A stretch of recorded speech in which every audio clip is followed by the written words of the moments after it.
saya dengan mempelajari materi psikologi industri dan organisasi ini tentunya banyak sekali manfaat yang akan didapatkan. Nah, salah satunya saya menjadi lebih memahami dan terbuka wawasannya terkait peran penting dari human research atau SDM itu sendiri di perusahaan. Nah, salah satu pokok penting yang dibahas di materi ini adalah terkait rekrutmen dan seleksi. Di mana bagi perusahaan, rekrutmen dan seleksi ini merupakan critical gate karena di sini perusahaan akan menyaring dan memilih calon-calon tenaga kerja yang sesuai yang dibutuhkan oleh organisasi.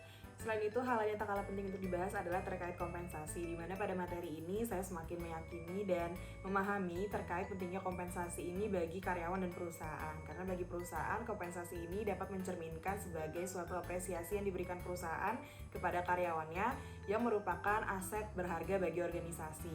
Nah, di mana kompensasi ini dapat berupa finansial maupun non-finansial. Pada materi kompensasi ini, saya juga jadi mengenal bahwa tidak semua karyawan yang bekerja di perusahaan itu hanya untuk mengharapkan gaji semata. Namun terdapat juga berbagai keuntungan-keuntungan lain yang dapat memicu semangat karyawan itu sendiri untuk bekerja.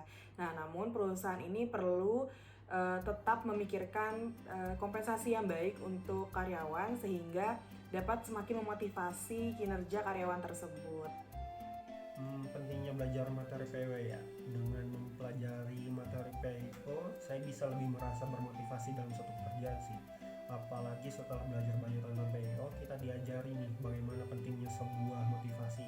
Kita diajari sebenarnya motivasi itu bisa datang dari diri kita sendiri atau motivasi yang datang dari luar seperti lingkungan pekerjaan yang mendukung.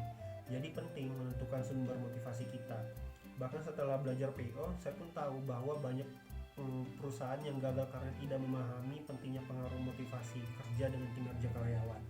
Bahkan ketika mereka memahami pentingnya motivasi nih, mereka tidak memiliki keterampilan dan pekerjaan untuk menyediakan lingkungan kerja yang mendorong motivasi karyawan. Saya pun juga bisa mengetahui tugas penting dari manajemen ialah membangun antusiasme di antara karyawan untuk melaksanakan yang terbaik dari kemampuan mereka. Oleh karena itu, peran motivasi dibutuhkan di sini untuk membangkitkan minat dalam presentasi karyawan dalam pekerjaan mereka.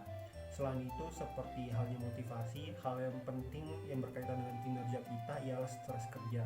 Karena dengan tahu cara memanage stres kerja, saya bisa lepas dari gejala seperti emosi tidak stabil, perasaan tidak tenang, tidak bisa rileks, cemas, tegang, gugup, hingga tekanan darah yang meningkat, bahkan gangguan pencernaan yang bisa mengganggu saya dalam pekerjaan.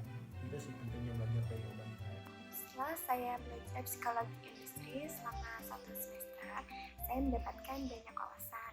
Yang pertama yaitu seorang HR harus memahami proses bisnis di perusahaan dengan mempelajari alur bisnis perusahaan ataupun SOP di perusahaan, sehingga seorang HR dapat menempatkan orang yang tepat dalam seleksi, yaitu right people in the right job, sehingga karyawan yang bekerja dapat bekerja dengan senang hati dan tidak menganggap pekerjaan adalah sebuah tekanan. Selanjutnya, memahami bagaimana perusahaan mendapatkan penghasilan dari bisnisnya.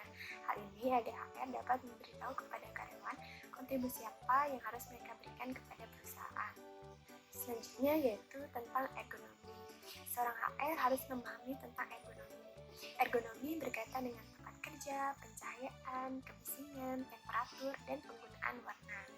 Sebelumnya saya tidak mengetahui hal kecil ternyata berpengaruh pada produktivitas kerja karyawan.